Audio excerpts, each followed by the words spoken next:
다 같이 예배를 위해서 한 목소리 같이 한번 기도하시겠습니다. 함께 기도하심으로 주일 예배를 하나님께 드리겠습니다.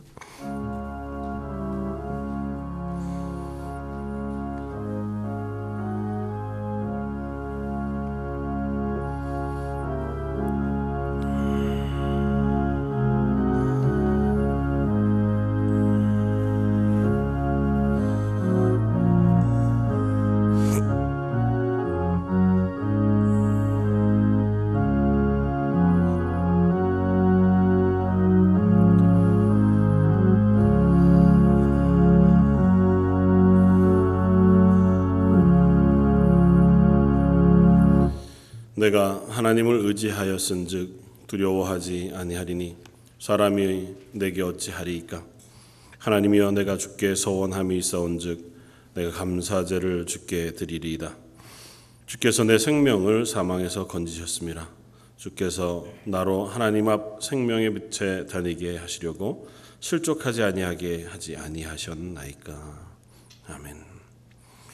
하나님 앞에, 하나님의 구원과 생명의 빛 앞에 다니기를 원하며 하나님께서 저에게 베푸시는 은혜 누리기를 원하여 이 자리에 예배하며 찬양하며 기도하며 섭니다. 하나님 앞에 드리는 예배를 받아주시고 저의 고백과 찬양을 들으시며 저희 가운데 내 풍성한 것으로 임하여 주옵소서. 오늘 말씀 예수님 이름으로 기도드립니다. 아멘. 전능하사 천지를 만드신 하나님 아버지를 내가 믿사오며 교회 아들 우리 주 예수 그리스도를 믿사오니 이는 성령으로 잉태하사 동정녀 마리아에게 나시고 본디오 빌라도에게 고난을 받으사 십자가에 못 박혀 죽으시고 장사한 지 사흘 만에 죽은 자 가운데서 다시 살아나시며 하늘에 오르사 전능하신 하나님 우편에 앉아 계시다가 저희로서 산 자와 죽은 자를 심판하러 오시리라. 성령을 믿사오며 거룩한 공회와 성도가 서로 교통하는 것과 죄를 사하여 주시는 것과 몸이 다시 사는 것과 영원히 사는 것을 믿사옵나이다. 아멘. 찬송가 25장을 함께 찬양하시겠습니다.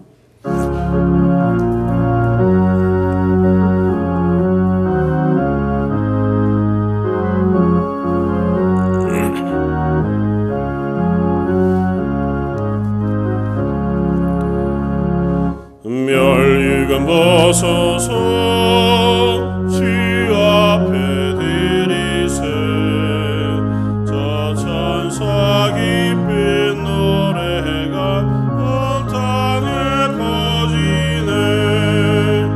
내 혼아 그어서 주 찬송하여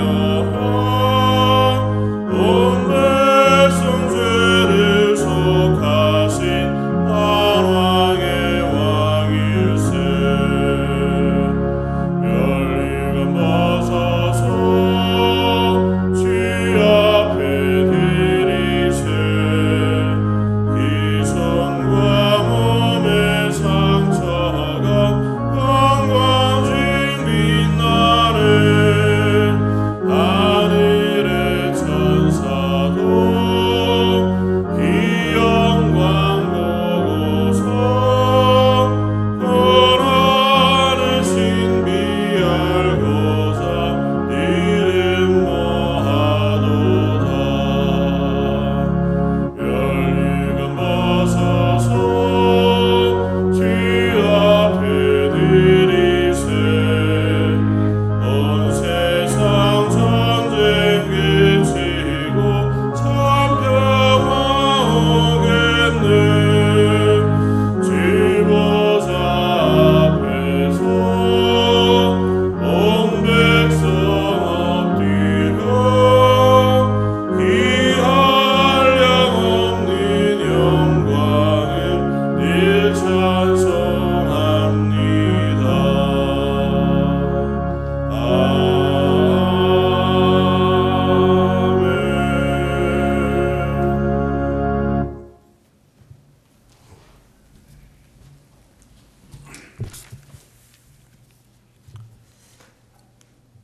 진리와 생명이 되시는 하나님 아버지, 지난 한 주간도 허락하신 삶 가운데 살게 하시고 이 거룩한 주일 주님의 예배의 자리로 인도해 주신 그 크신 은혜에 감사를 드립니다. 오늘도 드리는 예배 가운데 임재하시어 우리의 심령에 평안함이 있게 하여 주시옵소서. 우리들은 다 믿음이 연약하기에 더욱더 주님의 도우심과 인도하심을 의지합니다. 매일매일 반복되는 시간들이지만 그저 그냥 흘러가는 시간들이 아니고 주님의 말씀을 생각하며 주님께 잡힌 바 되는 그런 삶의 시간들이 되도록 주님 인도하여 주시옵소서. 우리들이 살아가는 것이 다 하나님의 은혜임을 생각하며 우리들에게 베풀어 주신 은혜가 헛되지 아니하도록 세상 속에서나 교회 안에서 진심과 성심을 다하여서 신앙인의 본분을 지키며 살아가는 우리 모두가 되도록 주님 인도하여 주시길 간절히 소원합니다. 하나님 아버지, 지금 세상에 퍼지고 있는 코로나 전염병은 수그러들기보다는 더욱더 확산되어 우리들을 위협하고 있습니다. 정말 어렵고 힘든 때지만 하나님을 우리들의 구주로 믿고 살아가는 우리들은 그 하나님의 때를 기다리며 담대하게 세상을 이길 수 있게 하여 주시옵소서. 교회와 성도를 사랑하시는 하나님 아버지, 이 교회 안의 모든 성도님들 한 분 한 분의 건강을 위해 기도드립니다. 한 생명을 천하보다 귀히 여기시는 주님께서 이 교회 성도님 한 분 한 분 건강을 지켜주시옵고 무엇보다도 육신의 연약함으로 힘들어 어려워하시는 우리 안디옥 어르신들을 눈동자같이 지키시어 그 어르신들의 육신의 연약함을 이길 수 있도록 그들 한 분 한 분에게 힘을 주시옵소서. 그리하여서 그들이 이 세상 가운데 하나님이 살아계심을 입술로 간증할 수 있는 그런 놀라운 일들이 안디옥 어르신 한 분 한 분의 입술을 통하여서 전하게 하시옵소서. 하나님 아버지, 오늘도 예배를 사모하지만 또 각자 있는 처소에서 또 이런저런 이유로 예배에 참석하지 못한 성도님들을 기억하시고 그들에게도 우리와 똑같은 은혜를 내려주시옵소서. 늘 보이지 않는 곳에서 이런저런 모습으로 예배를 위하여 또 교회를 위하여 헌신하는 성도들, 그들의 가정과 그들의 자녀에게도 하나님의 크신 축복이 함께 하시고 늘 그들의 힘을 통해서 이 교회가 더욱더 힘을 낼 수 있는 그런 삶들을 살아갈 수 있도록 주님 도와주시옵소서. 오늘도 하나님의 말씀을 전하는 목사님에게 함께 하시고 그 목사님이 전달될 때에 우리 모두가 세상을 이길 수 있는 힘을 얻기를 바라오며 오늘의 예배를 주님께 의탁하며 지금도 살아서 우리와 함께 하시는 우리 주 예수 그리스도의 이름으로 감사하며 기도드리옵나이다.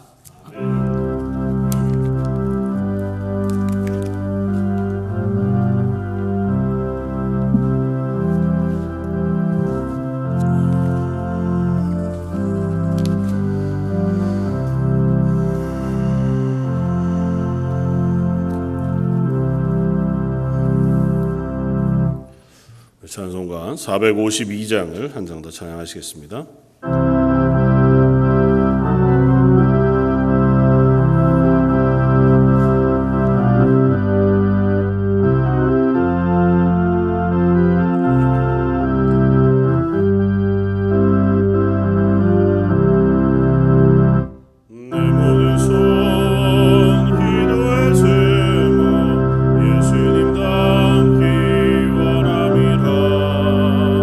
예수님 영사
말씀은 구약성경 전도서 12장 8절로 14절까지의 말씀입니다.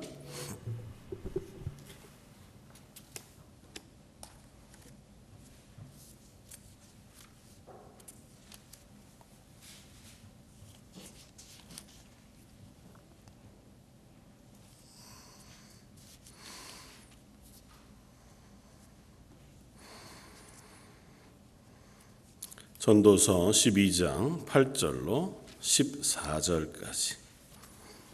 차였으면 한 목소리 같이 한번 봉독하겠습니다. 전도자가 이르되 헛되고 헛되도다 모든 것이 헛되도다. 전도자는 지혜자이어서 여전히 백성에게 지식을 가르쳤고 또 깊이 생각하고 연구하여 잠언을 많이 지었으며 전도자는 힘써 아름다운 말들을 구하였나니 진리의 말씀들을 정직하게 기록하였느니라.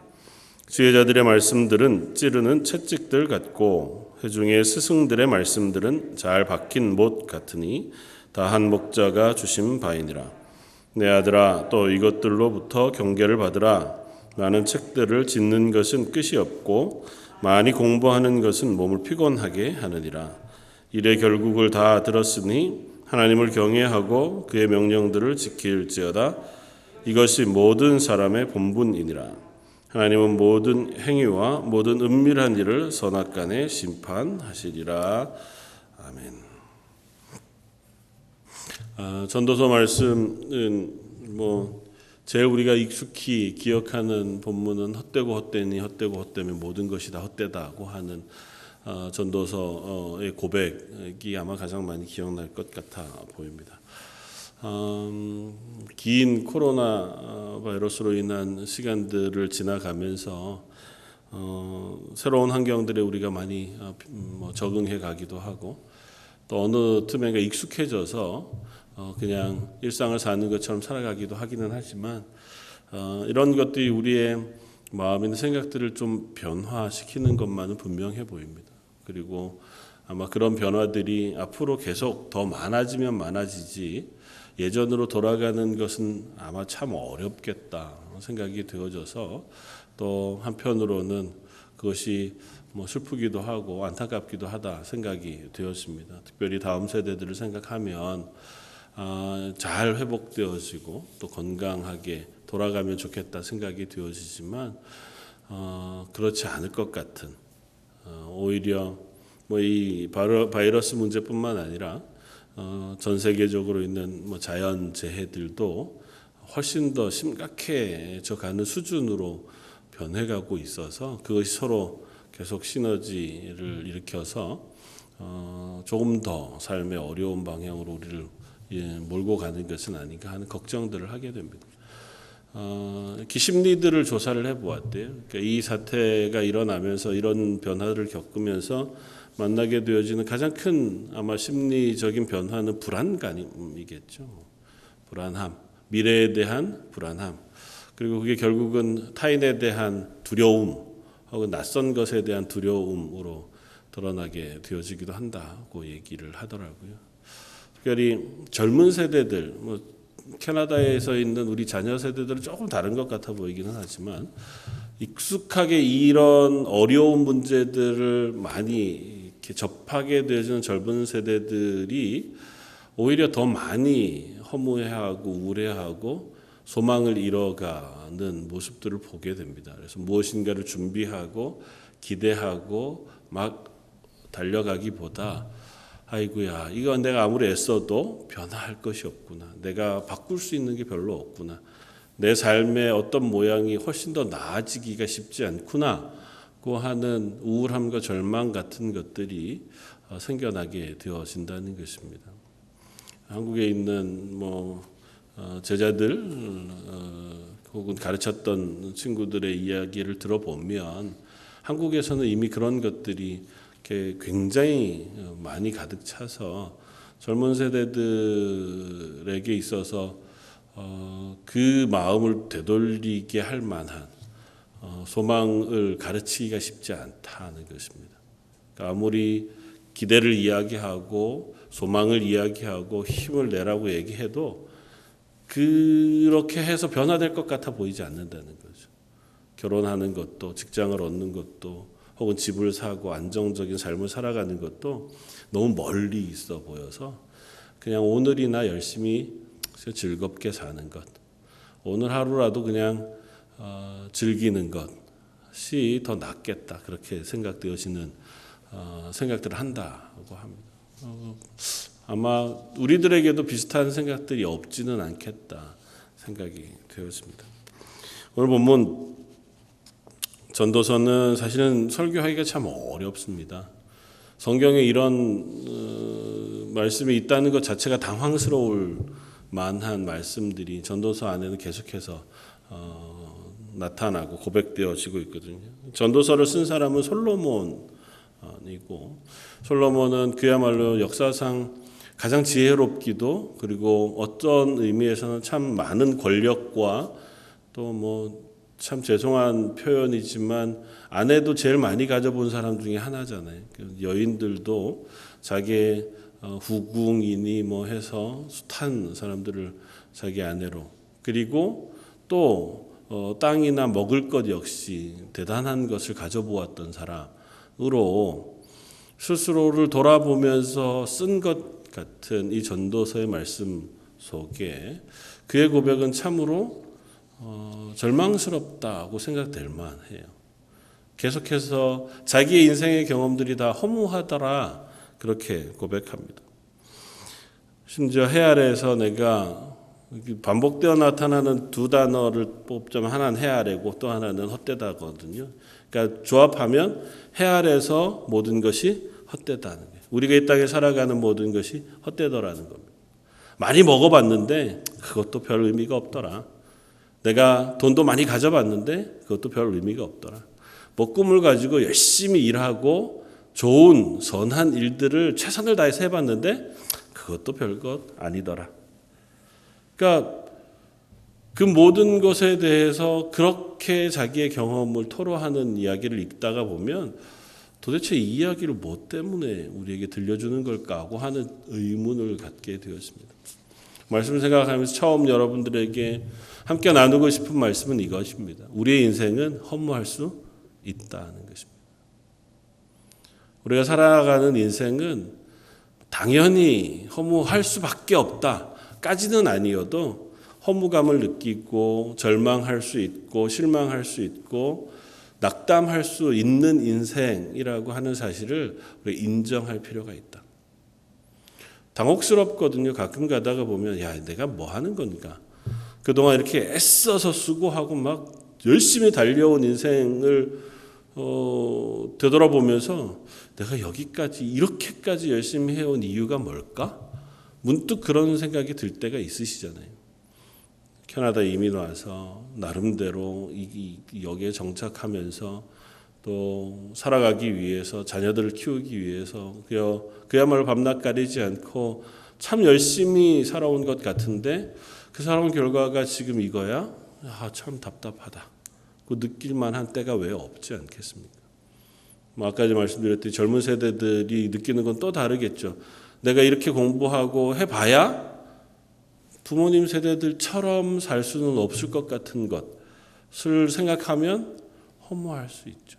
그러니까 기대가 있어야 소망이 있어요. 그리고 그걸 향해 달려가는 그 달려감의 결과가 있어야 그래도 더 달려갈 수 있는데 어느 순간인가 그 자리에 서서 돌아보면 그것이 우리를 참 허무하게 할 만한 일들이 있을 수밖에 없는 것이 우리 인생이다. 그 하는 사실 우리가 인정할 필요가 있다는 것입니다. 그래야 과도히 우리가 절망하지 않을 수 있습니다. 남들은 그렇지 않은 것 같은데 나만 왜 이럴까? 그 생각하는 순간 그게 너무너무 큰 어려움이 되잖아요. 그렇지 않다는 것입니다. 우리의 인생은 기본적으로 하나님을 떠나 살아가던 그 아담의 시절부터 지금까지 허무할 수 있는 인생이라는 사실을 우리가 인정해야 합니다. 학자들은 이 허무하다고 표현되어진 히브리어 원어가 헤벨이라고 하는 단어거든요. 근데 첫사람 아담이 낳았던 두 아들 가운데 둘째 아들인 아벨이라고 하는 아들의 이름이 아마 이 헤벨이라고 하는 단어에서 나왔을 것이라고 생각하는 생각들을 많이 합니다. 뭐 그 정확히는 알 수 없죠.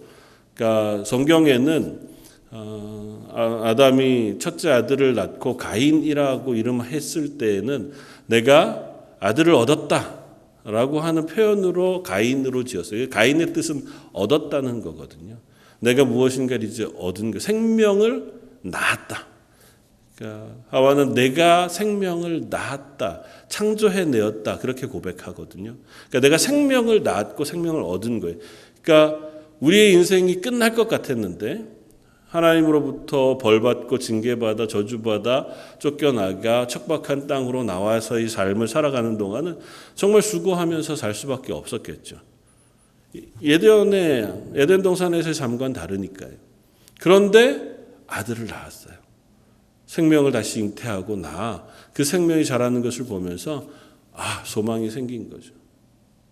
그런데 둘째 아들 아벨을 낳았을 때에 대한 기록은 성경에 별로 기록되어져 있지 않습니다. 그런데 이름을 아벨이라고 지었습니다. 아벨이라고 하는 이름을 아마 지었을 때를 그냥 상상해 보자면 아마 그럴 수 있었겠다. 첫 아들을 낳고 자라는데 소망을 가지고 생명을 낳고 뭔가 될 것 같은 기대를 가지고 살았는데 보니까 그렇지 않은 거죠. 가인이란 아들이 또 좀 부모와 관계가 좋았는지 어쨌는지 모르지만 자식을 낳아도 이게 소망은 아니구나. 혹은 여기서 사는 삶이 더덥구나. 그래서 둘째 아들을 낳고는 아마 이름을 아벨이라고 지은 것은 아닌가. 그렇게 이제 상상해 보기도 합니다. 그러니까 첫사람 아담 때부터 인류는 기본적으로 이 땅에 사는 삶 가운데 허탈함, 허무함 혹은 절망 같은 것들을 경험할 수밖에 없는 인생을 살아간다는 거예요. 그건 단순하죠. 당연하고. 하나님을 떠나간 순간 우리 인간 삶 속에 가장 큰 부분이 빠져나가고 났으니 우리는 모르지만 채워지지 않는 그것으로 인하여 우리의 삶은 자주 허무해하고 허전해할 수밖에 없는 존재가 되어졌다 하는 것입니다. 그래서 우리가 살아가면서 간혹 우리 속에서 느껴지는 그런 허무함 혹은 소망 없음, 내가 뭔가 하고 하는 생각이 들 때 그것에 사로잡혀서 넘어지지 마십시오.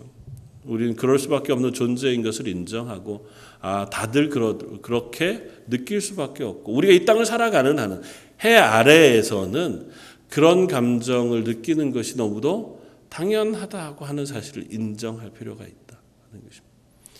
그럼에도 불구하고 두 번째는 하나님 우리들에게 그 허무함 가운데에만 살아가게 하지 않으셨다 하는 것입니다. 그래서 아무리 전도자 솔로몬이 인생은 허무할 뿐이야 라고 고백한다고 하더라도 우리는 그 가운데에서 소망을 품고 살아가는 존재들이 되어야 한다는 것입니다. 하나님은 우리들에게 이 땅 가운데 그냥 허무함으로 인생을 끝내기를 원치 않으셨습니다. 허무한 인생 가운데 새 생명을 불어넣으셔서 우리로 하여금 하나님의 생명, 예수 그리스도의 생명을 덧입어서 이 땅 가운데 소망, 살아있는 소망을 가지고 살아가는 존재로 변화시켜 주셨다고 성경은 이야기합니다. 그러므로 우리는 허무한 것이 끝이 아니라 허무할 수 있으나 허무한 인생 가운데 건지신 하나님의 구원 그리고 그 하나님의 인도하심의 소망을 품고 살아가는 존재들이라고 하는 고백을 할 수 있었으면 좋겠다는 것이죠. 솔로몬이 고백하는 이 전도서의 고백들도 쭉 읽다가 보면 솔로몬이 노년에 자기 인생 전체를 돌아보며 많은 사람들을 불러놓고 이 전도자라고 표현되어져 있는 그 표현은 많은 사람들 앞에 가르치는 사람이거든요. 그들을 권면하면서 이야기하는 고백은 이것입니다. 첫 번째는 말 그대로 모든 것이 헛되다. 우리가 살아가면서 애쓰고 수고하는 모든 해 아래의 모든 수고가 헛되더라고 하는 것이 첫 번째 자기의 깨달음이에요. 자기가 애써왔던 숱한 그 모든 것들 먹기 위해서 또 살기 위해서 선한 일을 하기 위해서 나라를 안정시키기 위해서 혹은 새로운 쾌락이나 새로운 즐거움을 찾기 위해서 심지어 학문적으로 남들보다 더 많은 지식을 갖기 위해서 또 그것을 가지고 무엇인가 더 나은 걸 해보기 위해서 수고했던 모든 것들이 헛되다. 지나가는 것 같다. 헤벨이라고 하는 단어는 그냥 허무하다고만 표현하기는 좀 그렇고요. 헛되다고 그러니까 다양한 의미를 가지고 있는데 원어상으로는 수증기, 바람, 생명, 생기 이런 표현과도 동일해요. 그러니까 눈에 보이지 않고 흘러가 버리고 마는, 손에 잡히지 않는 무엇 정도쯤으로 이해할 수 있는데 본문 가운데 그래서 헛되다, 내 것이 아니다, 지나가 버리고 마는 허무한 것이다, 그렇게 이해되고 설명되었습니다. 그래서 첫 번째는 모든 것이 다 헛되더라고 하는 깨달음이었고, 두 번째는 그 헛될 수밖에 없는 인간의 삶의 악함과 어리석음을 깨달았다 하는 것입니다. 왜 인간의 삶이 어리석고 헛될 밖에 없냐 하면 인간의 죄악, 인간의 탐욕, 그 비극이 이 세상을 덮고 있기 때문에 이 세상 가운데 그런 것들이 우리의 삶을 헛되게 하고 있다. 타락한 이 땅의 삶을 그가 깨달아 알게 되었다. 세 번째는 그 가운데 살아가는 수고로운 일함, 노동은 두 가지를 항상 동반할 수밖에 없다. 하나는 고통스러움이고 또 하나는 즐거움이다. 일하는 것에 기쁨이 분명히 존재한다. 그러나 반면에 수고하여 일하는 것에는 또한 고통이 동반되어진다고 하는 것도 우리가 알아야 한다. 항상 좋기만 하고 즐겁기만 한 노동이라는 건 없다. 우리가 타락하여 이 땅을 살아가는 동안 우리가 사는 삶 속에 노동하는 수고는 항상 고통을 동반한다. 그러나 그것이 벌로 주어진 것만은 아니라 그것 가운데 얻어지는 기쁨과 또 즐거움이 있다고 하는 사실도 나는 깨달았다 하는 것이 이 전도자의 고백입니다. 그리고는 그 다음에 우리가 아무리 그렇게 수고하고 애써도 쉽지 않은 인생이지만 하나님은 이 세상을 아름답게 만드셨다. 그 하는 것이 전도자의 깨달음이었습니다. 하나님 만드신 세상은 참 선하고 아름다웠다.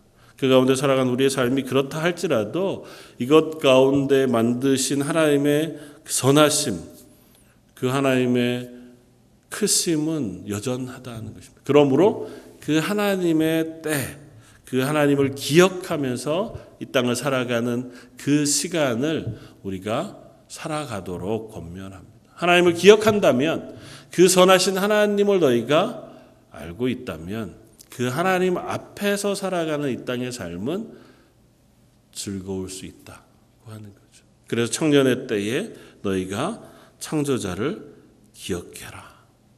그렇게 권면합니다. 그 하나님을 기억하고 그 하나님이 이 땅의 주인이신 것과 우리의 생명의 주인이신 것을 너희가 기억하며 살아갈 때에 비로소 인생은 의미 있는 삶이 되어질 수 있다고 하는 것이 결국은 전도자의 가르침입니다. 오늘 본문을 우리가 나누면서 이 소망이 저와 여러분들에게도 생겨나길 원합니다. 앞서 얘기하고 있는 헛되다, 야 이것도 헛되고 저것도 헛되다고 하는 고백에서만 우리도 동의하고 끝날 것이 아니라 그럼에도 불구하고 그 헛된 인생 가운데 소망을 주신 하나님을 발견하고 그 소망을 주신 하나님 앞에서 이 땅을 살아가기를 다짐할 수 있는 저와 여러분들이었으면 좋겠다고 하는 것입니다. 특별히 전도서는 구약의 4개의 5개의 절기 가운데 읽혀지는 책 중에 하나입니다. 그러니까 이스라엘은 절기 때마다 두루마리로 되어진 성경을 읽었는데요. 특별히 짧게 지어진 거의 시가서의 책들을 주로 읽었습니다. 그 중에서 이 전도서는 언제 말씀을 읽었냐면 초막절 혹은 수장절이라고 불리우는 절기에 전도서의 말씀을 들고 쭉 읽게 되었습니다. 그것은 이스라엘 전통 가운데 계속되어지는 것이었거든요. 근데 초막절 수장절은 언제냐 하면 추수감사절이에요. 그러니까 한 해의 마무리 모든 것들을 다 추수해서 감사하며 하나님께 드리는 이 절기에 전도서를 읽습니다. 왜 그럴까요? 전도서는 들어보니 야 수고하고 땀 흘려 일하는 것이 다 헛되다는 거잖아요. 근데 다 땀 흘려서 일해놓고 하나님 앞에 감사하는 수장절, 초막절에 이것을 읽습니다. 뭐 명확한 의미, 이거 또 다른 그 의미에 대해 설명한 바는 많이 없지만 이게 마지막 절기예요. 그러니까 인생으로 따지면 그 인생의 마지막 때에 우리가 우리의 삶을 살아내고 무엇인가를 결실하고 얻어진 그때에 이 전도서를 읽으면서 하나님을 기억하자. 나의 수고로움 그리고 내가 애써 산 삶 그것의 결과로 무엇이 얻어졌다 할지라도 하나님을 기억하면서 살아가는 삶이 어야만 한다고 하는 아마 의미를 가진 것 같고, 또 다른 한편에선 초막절은 추수감사절의 의미도 있지만 다시 오실 예수님을 기다리는 절기이기도 해요. 그래서 메시아를 기다리는 절기가 초막절이기도 하거든요. 그런 의미에서 이 초막절은 소망을 가진 절기입니다. 이 땅에서의 삶은 우리가 경험하기에는 심지어 이 많은 것들을 추수하여 감사하는 이 추수감사절 절기조차도 우리는 어쩌면 지나가고 말면 아무것도 아닌 인생처럼 느껴질 수 있어요. 어떤 해는 정말 풍족해서 너무너무 넉넉할 수도 있고 어떤 해는 그게 좀 덜할 수도 있을 테고 또 그것이 지나가고 나면 그 풍족했던 게 어느 틈엔가 사라져버리고 말 것이지만, 그러나 하나님이 우리를 향하여 허락하시는 구원의 은혜, 다시 오실 하나님의 그 구원은 우리의 인생을 완전하게 하시고 구원하실 것이라고 하는 소망을 가지고 이 말씀을 묻고 읽고 묵상하는 거죠. 저 여러분들도 마찬가지인 줄 압니다. 이 지혜자 혹은 전도자가 고백하고 있는 이 고백들이 다 동의되지 않지만 혹 우리의 인생에 답답한 순간 혹은 우울하고 헛되어진다고 하는 절망적인 순간이 이르면 그 순간에 잠잠히 앉아서 전도서 말씀을 읽으면서 위로받을 수 있기를 원합니다. 아, 그렇다. 이 사람도 그랬던 것처럼 내 인생도 그럴 수 있겠구나. 그러나 여전히 하나님께서 나의 하나님이 되셔서 내 소망이 되시기에 이것들을 나는 충분히 이겨낼 수 있습니다고 고백할 수 있는 저와 여러분들이 되기를 원합니다. 우리가 인생이 허무할 수 있다는 것을 인정하면 그 다음에는 소망을 향해 나아갈 발판을 얻게 되어집니다. 살아가는 삶 속에 세상적인 가치로 따지자면 다양한 것들이 인생의 목표가 되고 또 그것이 소망이 되어지기도 합니다. 집을 사는 것, 내 집이 조금 더 커져가는 것일 수도 있고 그걸 위해서 내가 땀 흘려 일하는 사람들도 있고 무엇인가 쾌락을 얻기 위해서 수고하는 것일 수도 있고 아니면 무엇인가 지적인 것들을 얻어서 학위를 얻거나 권력을 얻거나 하는 그런 것들이 인생의 목표가 되기도 하고 그것들이 내 소망이 되어지기도 하는데, 지혜자 전도자의 말을 우리가 빌어본다면 그것이 우리 인생의 목표, 소망일 수는 없다는 것입니다. 그것은 이 세상 가운데 어느 순간 다다라 얻게 되는 잠깐의 즐거움이거나 그것이 목표로 되어서 우리의 삶을 살아가는 어떤 힘은 될 수 있을지 모르지만 그것이 궁극적인 우리 인생의 목적이 될 수는 없다. 왜냐하면 그것이 우리의 빈 구석을 모두 다 채워줄 수는 없다는 것입니다.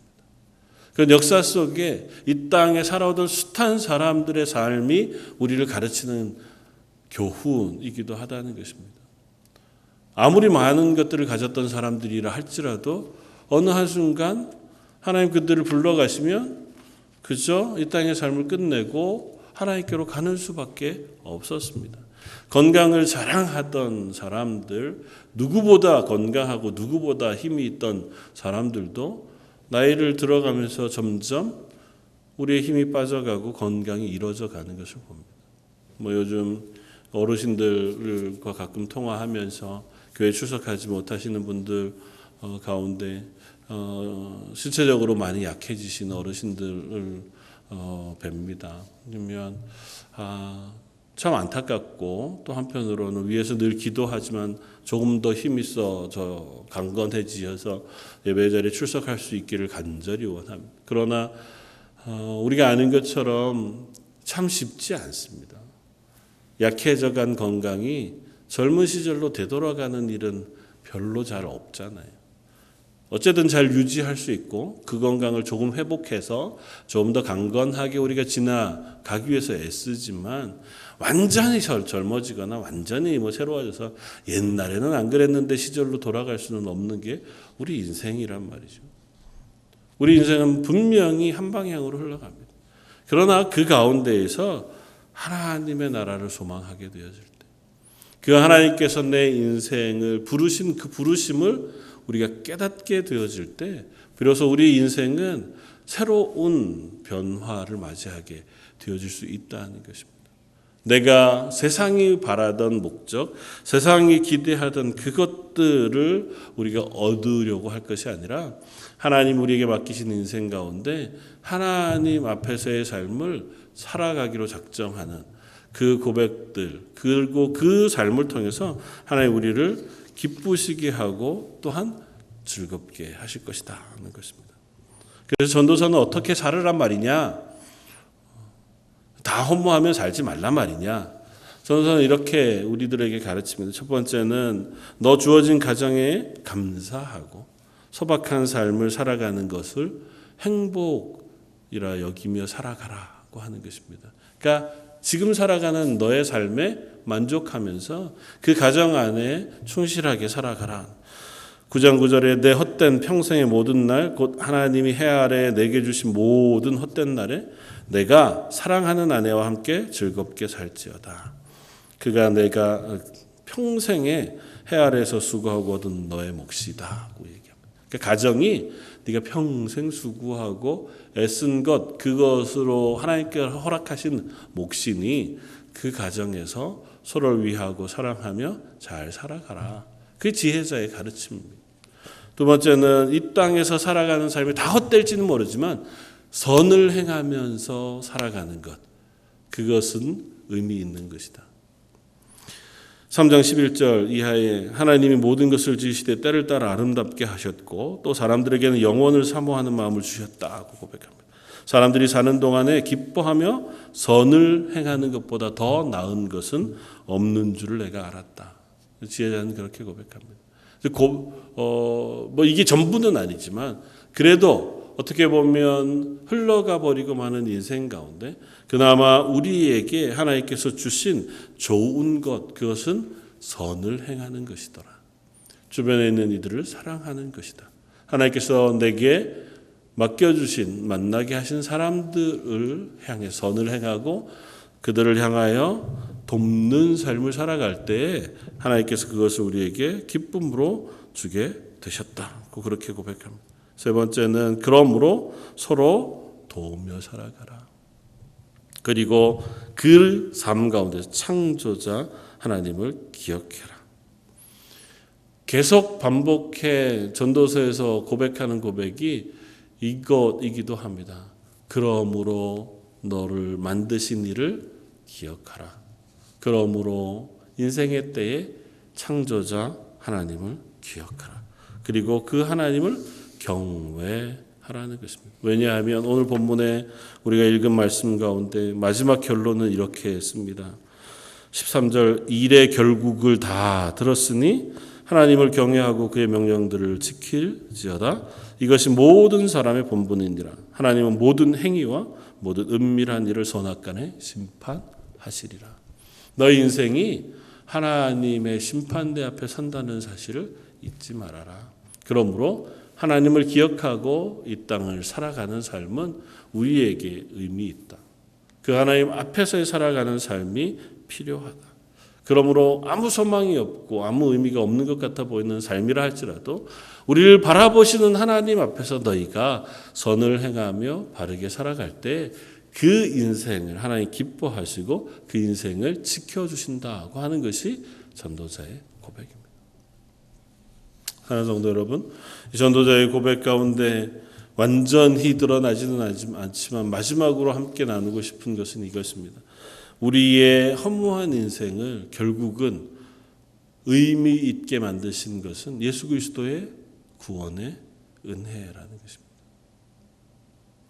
세상이 하나님 없음으로 인하여 절망했던 이 세상 가운데 하나님이 예수 그리스도를 통하여 우리에게 의미를 주셨고 생명을 주셨다는 것입니다.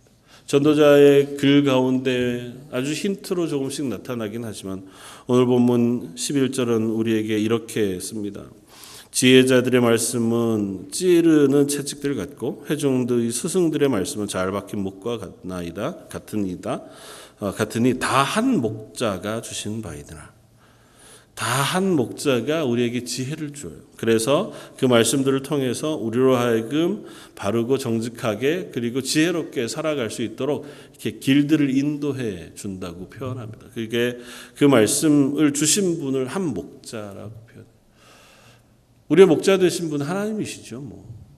그리고 이 전도서가 꾸준히 진술하고 있는 바 우리가 해 아래서 하나님을 기억하는 삶을 이야기한다고 할 때 우리가 이 땅을 살아가는 삶이라 할지라도 이 땅을 지혜롭게 살아가기 위해 우리를 인도하시는 분은 하나님이시고 하나님의 말씀으로 우리를 인도하실 거예요. 그리고 그 인도하심의 가장 궁극적이고 결론적으로 우리에게 주신 은혜는 예수 그리스도를 통한 구원의 은혜라는 것입니다. 하나님께서 예수 그리스도를 통해 우리에게 생명을 허락하시지 않았다면 우리는 이 땅 가운데에서 전도자가 허무하다고 표현했던 인생을 사는 인생으로 끝나고 말았을 겁니다. 어떤 사람은 땀 흘려 수고해서 자기의 재산을 늘리느라고 애쓰다가 죽을 것이고 어떤 사람은 자기의 육신을 쾌락에 쫓다가 그 쾌락을 맛보다가 죽어갈지도 모르죠. 어떤 사람은 다른 사람들의 인기가 필요해서 다른 사람들이 나를 칭찬해주고 막 각광해주는 그것을 바라고 그것을 줬다가 인생을 마무리할 수도 있을 겁니다. 그러나 예수 그리스도를 통하여 하나님의 자녀로 우리를 불러주시고 우리에게 하나님의 생명을 허락해 주신 이상 우리는 그 생명이 우리 가운데 역사하여 그 하나님을 기억하고 하나님 앞에서 하나님 말씀에 순종하며 살아가는 사람으로 변화될 수 있다는 것입니다. 동일한 인생을 살아가지만 그 인생은 헛되고 허무한 것으로 끝나는 인생이 아니라 하나님의 심판대 앞에서 하나님이 우리를 기뻐 맞으시고 하나님의 영원한 생명으로 환영하시는 그래서 그 하나님의 나라의 소망을 가지고 들어가는 그 삶을 우리에게 허락해 주셨다는 것입니다. 그러므로 우리가 살아가면서 그 주님께서 하나님께서 우리에게 허락하신 그 은혜들을 기억하면서 죄 가운데에서 세상을 따라가는 것이 아니라 하나님이 주신 생명 가운데 하나님이 주신 말씀을 따라가며 살아가는 사람들이었으면 좋겠습니다. 사도 바울은 고린도 교회에 편지하면서 이렇게 편지합니다. 그리스도께서 다시 사신 것이 없으면 너희의 믿음도 헛되고 너희가 여전히 죄 가운데 있을 것이다. 여기서 헛되다고 하는 표현은 오늘 본문에서 전도자가 이야기하는 헛된 그 표현과 동일한 표현입니다. 물론 히브리어고 헬라어지만 그 단어를 동일하게 번역해 놓은 단어예요. 그러니까 이 땅에서 사는 삶이 헛될 뿐인 것, 그것은 예수께서 만약에 오셔서 우리의 죄를 위하여 죽으시고 부활하셔서 구원자가 되주시고 우리의 생명을 주시지 않았다면 우리 여전히 죄 가운데에서 헛된 삶을 살아갈 수밖에 없었을 것이다 하는 것이 사도 바울의 고백인 거죠. 사도 바울도 그랬던 사람이잖아요. 자기 나름대로 열심을 다해서 공부했던 사람이고 남들보다 훨씬 더 나는 그래도 하나님 앞에 바른 일을 할 거야. 그게 사명이 돼서 애쓰고 수고했던 사람이었잖아요. 그러나 예수 그리스도 그 보혈 앞에 그 모든 것이 내게 아무것도 아닌 것처럼 여겨지게 되었다. 배설물과 같이 내게 여겨지게 되었다고 고백하잖아요.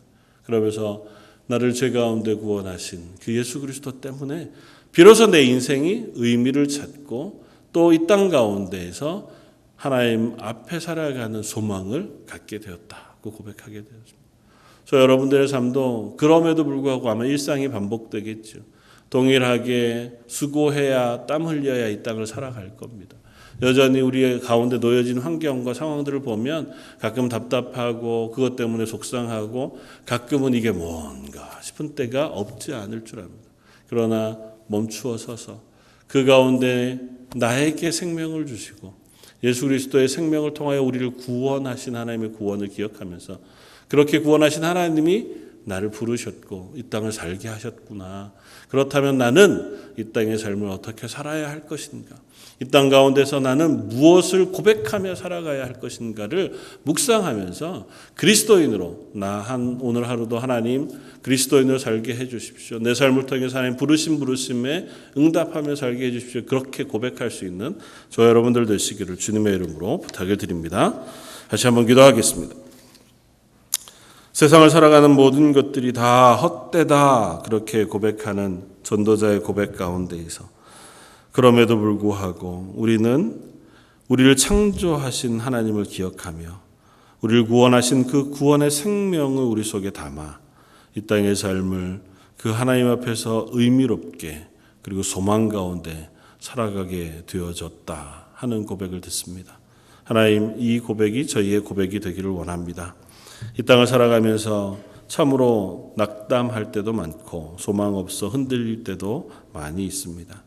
이 땅에 수고하는 것들이 우리를 지치게 하기도 하고 가끔은 이 땅에 즐거워하는 사람들의 즐거움이 우리를 유혹하기도 하지만 하나님 그 속에서 여전히 중심을 두고 우리에게 생명을 허락하신 그 하나님의 생명을 가진 사람으로 하나님의 나라의 소망을 따라서 살아갈 수 있는 삶 되게 하여 주옵소서. 매 순간마다 하나님께서 말씀해 주셔서 우리의 길을 인도해 주시고 용기와 지혜를 주셔서 이 땅 가운데 선을 행하며 다른 이들에게 선한 영향력을 미치며 살아가는 하나님의 사람들 되게 하여 주옵소서. 오늘 말씀 예수님 이름으로 기도드립니다. 아멘. 찬송가 453장을 함께 찬양하시겠습니다.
광고 말씀 주보를 참고해 주시면 좋겠습니다. 오늘부터 1부, 2부 예배 시간이 조금 조정이 되어서 1부는 똑같이 10시에 드리지만 2부 예배는 11시 30분에 드려집니다.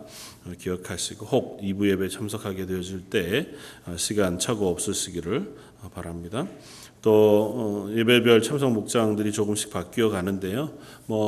바뀌어 가는 것을 기준으로 하되 시간은 크게 상관없는 것 같습니다. 지금 1, 2부 공간이 넉넉하니까요. 편한 시간에 또 특별한 일이 있을 때에 예배 시간 참고하셔서 참석해 주시면 감사하겠습니다. 9월, 10월 말씀 묵상집이 안내 데스크에 비치되어져 있습니다. 신청하신 분들 저희가 이름을 다 이렇게 스티커로 붙여 놓았으니까요. 확인하시고 가지고 가셔서 사용해 주시기를 부탁을 드립니다. 계속해서 우리 주일학교 EM을 위해서 기도해 주십시오. 교회에서 모이는 예배를 위해서 의논하고 있는 그 의논들, 그리고 혹 생각들 가운데 의견 있으시면 의견 이렇게 서치하는데 대답해 주시고, 혹 또 의견 제시해 주시면 참고해서 예배하는데 반영해서 시작하도록 하겠습니다. 어르신들 위해서 또 연로한 가정, 연약한 가정들 기억하면서 기도해 주시기를 부탁을 드립니다. 또 오랜 동안 자녀들하고 가정에 있는 가정들도 쉽지는 않은 것 같습니다. 위에서 하나님 은혜 베풀어 주시고 강건하게 붙잡아 주십시오. 기도해 주시기를 부탁을 드립니다. 이상입니다. 우리 다 같이 한 목소리 같이 한번 기도하면 좋겠습니다. 이 코로나 사태를 위해서 하나님, 이 시간 속에 하나님 긍휼하심을 부어 주십시오. 땅 가운데 이것으로 인해 고통받고 있는 많은 땅들, 하나님께서 그 땅들을 고쳐주시고, 특별히 선교지에 가난하고 연약한 이들이 더 많은 피해를 입는데요, 하나님께서 그들을 긍휼히 여겨주십시오. 우리 교회 가운데에도 연로하신 어르신들, 안디옥 어르신들, 또 육신의 연약한 부분들을 가지고 기도하는 가정들, 또 우리 자녀들 위해서 하나님 그들에게 강한 손과 펴신 팔로 덮으셔서 붙잡으시고 강건케 해주십시오. 우리 한 목소리 같이 한번 기도하고 제가 기도함으로 예배를 마치겠습니다. 잘 받으시게 합당하신 주님, 저희로 하나님 앞에 나와 예배케 하시고 하나님의 은혜를 구하며 기도케 하시며 아버지 하나님, 우리 하나님 말씀으로 주권자 되신 하나님을 바라보며 소망 가운데 서게 해주시니 감사합니다. 하나님, 이 땅 가운데 숱한 절망과 또 우리 인생의 숱한 허무함들이 우리를 둘러덮을지라도 우리에게 새 소망, 새 생명을 허락하신 하나님을 기억하면서 이 땅 가운데 그 소망을 가지고 살아가는 하나님 사람들이길 원합니다. 저희 런던 제2장로 계시고 모든 성도들, 특별히 육신의 연약함으로 하나님의 도심을 구하며 기도하는 성도들과 연로하신 어르신들, 아버지 하나님 그 가정 삶 위에 찾아가 주시고 그 육체를 강건케 하시며 그 심령을 평안케 하셔서 아버지 하나님을 기뻐하며 예배하는 자리에 설 수 있도록 하나님 회복시켜 주시고 은혜 베풀어 주옵소서. 우리 자녀들에게 동일한 은혜를 베풀어 주시되 아버지 하나님, 우리 어린 영화로부터 이 모든 자녀들 한 사람 한 사람들이 아버지 하나님 예배하는 그날을 소망하며 강건하게 그들의 삶을 살아갈 수 있도록 은혜를 더하여 주옵소서. 선교지와 아버지 세계 모든 곳에 연약한 사람들, 아버지 그들 위에 성령의 표시판을 덮어주셔서 아버지 하나님 안전하게 지켜주시고 예수 그리스도의 부활의 소망, 그 생명의 소망을 가지고 아버지 하나님 설 수 있는 은혜가 있게 하여 주옵소서. 교회 가운데 불러주신 모든 성도, 특별히 믿음의 연약한 자리에 있는 이들에게 찾아가 주시고 말씀해 주시고 아버지 하나님 힘을 가지고 하나님 앞에 나와 예배할 수 있는 은혜를 베풀어 주시옵소서. 사랑과 은혜가 풍성하신 하나님, 하나님 앞에 나와 예배함이 얼마나 큰 은혜인지요. 소망 없이 살아갈 인생들을 예수 그리스도의 생명을 불어넣어 그 허무한 곳에서 의미 있는 삶을, 소망 있는 삶으로 불러주셨음을 믿습니다. 그 하나님을 바라보며 이 땅 가운데 삶을 살아가기를 원합니다. 모여 예배하는 모든 성도들, 또 온라인으로 하나님을 예배하는 이들과 혹 어려운 육체의 연약함으로 인하여 또 믿음의 연약함으로 인하여 예배 자리에 나오지 못하고 있는 많은 성도들 동일하게 하나님 찾아가 주시고 그 심령을 강건케 하시며 예수 그리스도의 생명으로 살아가는 하나님의 사람들 다 되게 은혜 베풀어 주옵소서. 지금은 우리 주 예수 그리스도의 무한하신 은혜와 아버지 하나님의 그 크신 사랑하심과 성령님의 위로 교통하시고 은혜 베풀어 이 땅을 하나님의 사람으로 소망 가운데 살아가게 하여 주심이 머리 숙여 예배하는 모든 성도들과 그들의 가정과 자녀와 하는 일들 위에 지금부터 영원까지 함께 계실지어다. 아멘.